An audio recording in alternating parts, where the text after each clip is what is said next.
Assassin's Creed Mirage has some pretty strange base controls, and I wanted to make a video going over a way to not only make it feel a little bit more classic but contemporary at the same time, I guess. Really just a smoother way to make the game work. Unfortunately, it is pretty difficult to find a perfect way to make it work, and I'll go over a couple reasons as to why that is that I have found, but I think I do have a controller scheme that should work for most people. So without further ado, remember, if you do enjoy today's video, don't forget to leave it a big old like. If you enjoy content like this, you want more like it, be sure to check out that button underneath the video. It used to be red. It still says subscribe. Last but not least, gotta thank my channel members. You guys help make these videos possible. If you want to join, get access to the exclusive perks that they get, be sure to check out that blue join button. Anyway, let's begin. So first things first, what is the goal? Well, Mirage's base control system is just awkward for a lot of people, and there are some changes that I think you should do by default. If you just want a basic way to make the game feel a lot better, what you want to do is change the tool wheel to the down button on the D-pad, and then move sprint, lunge, gallop, all that to the right trigger. What that does is it gives you a lot more in the moment feedback to things, especially when you are sprinting, that will aid in movement and whatnot and be able to get around in a more efficient manner, because with it as a click, I believe it was the left stick click originally, I've played around with it so much I don't even remember, it doesn't give you that constant feedback, so you're not always sure if you are sprinting. So if you did want to do a roll or something like that, you're not always 100% sure that you're in the mode to be able to do that thing. When you have right trigger held down, you know you are in that mode. So just again, gives you that constant feedback. Now that's a great starter switch. If you just need something that makes it feel instantly better and you're not worried about anything else, that is a great place to just start, and you can go from there. Now, if you want a total rework, that's where I have a couple of different options for you. Now, one of them is not going to work. And as you see on the screen here, I do have drop down, crouch, and dive as left stick click. I originally wanted this to be right stick click, kind of playing off of what a lot of people use in a first person shooter game. That's what I prefer, is whenever I do a crouch or a slide or something like that in those games, if I have it on right stick click, then I can still have the freedom of being able to move my camera around as I do those kinds of things. And that gives you a lot more of an advantage. So I wanted to do that. Unfortunately, it is bugged to where the right stick click, even if you set it as this, it unfortunately does not work. If you set it as right stick click, you cannot crouch, you cannot do anything. It's like a dead button. For some reason, left stick click is fine. If I set it to any of the other buttons are fine. If I set any of the other controls to right stick click, it works perfectly fine. For some reason, drop down and crouch does not work on right stick click, which is wildly unfortunate, because that is really what would make this entire scheme work better. Now, I would recommend you try it for yourself. If right stick click works on yours, then the rest of this will work as well. No matter what, whether it does or does not work for you, I think this is still a very good control scheme, and I'll go over the other button sets that I have for you, because this has been personally my favorite. It's been the one that works the best for me. I tried to make this work to where whether you had something like an Elite controller with paddles on the back or you did not, you could still use it and it would feel good.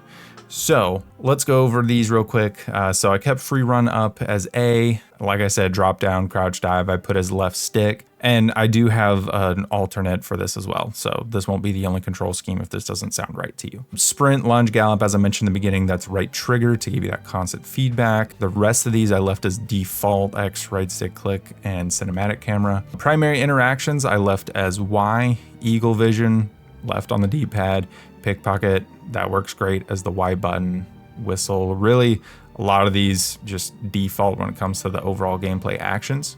Now, one change I did make was switch assassin focus to tapping up. Now you might be like, what about call and key-do? That's also the up button. I switched that to just hold instead of toggle, which works for me. It takes a little bit longer, but honestly, when you are calling in key-do, it's not like you're in a moment to where you need to be moving quickly. So that one really didn't matter too much. It works really well that way. As default, they have assassin focus set to where you hold down the right stick, and I just feel like it takes too long.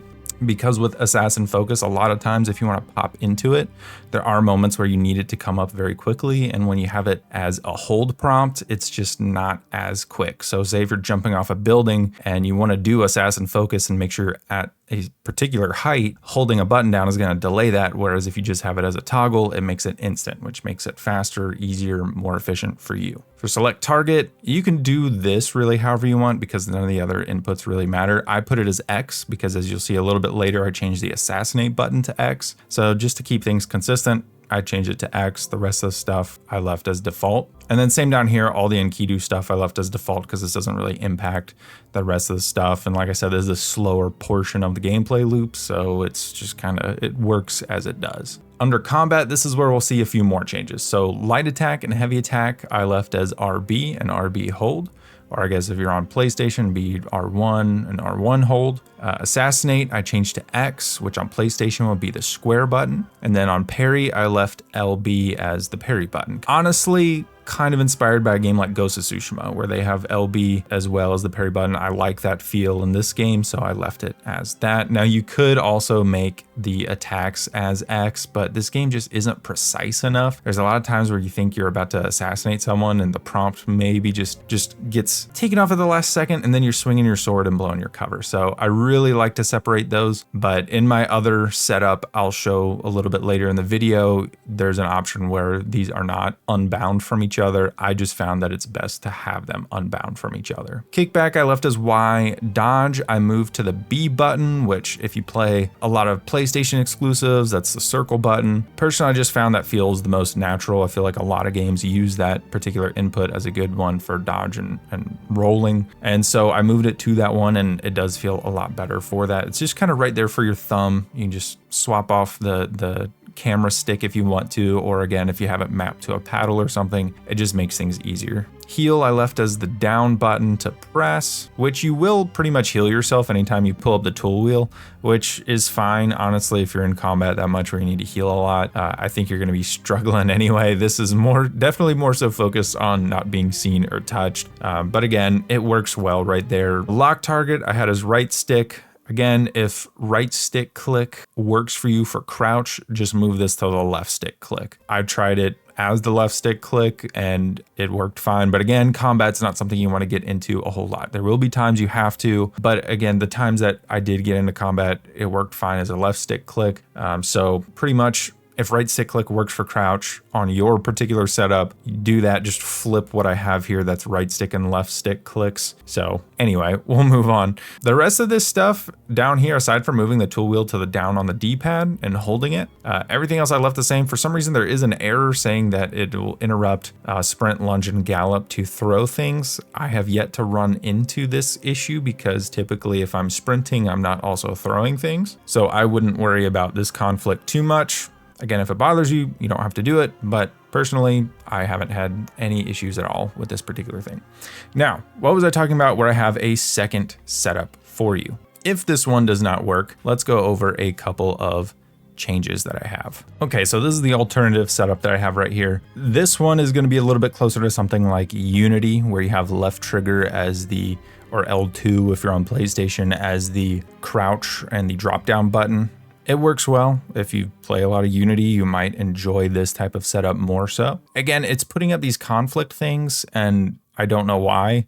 Honestly, before when I've done these setups, it didn't bring these specific ones up, even though I had these exact setups going. So I don't know if it's bugged or something or what's going on, but that's what I have for these. Pretty much everything else I had the same as I did on the other setup. Really, the major changes are going to come in this section where I have light attack, heavy attack, and assassinate all set as X, which will feel a lot more familiar if you are a longtime player of the franchise. So I have parry as LB, which kind of Ghost of Tsushima inspired. Again, that game works very similarly in terms of the gameplay style. So in terms of the combat, I think it works really well just because it kind of gives you that feedback of going back and forth, just how combat flows back and forth in this game. Again, pretty much everything that I had set before.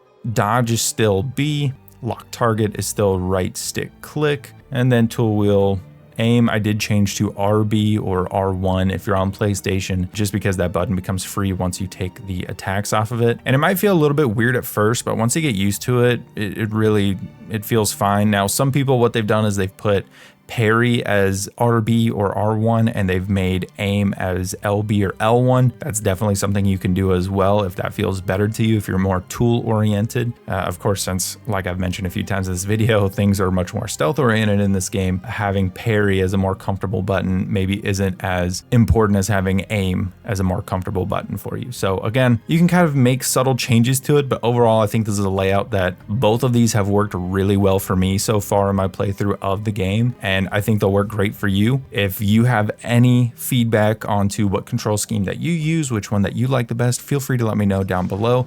Let me know if you do try these and you come back to this video, let me know how they work for you as well, or if you have any changes that you would make.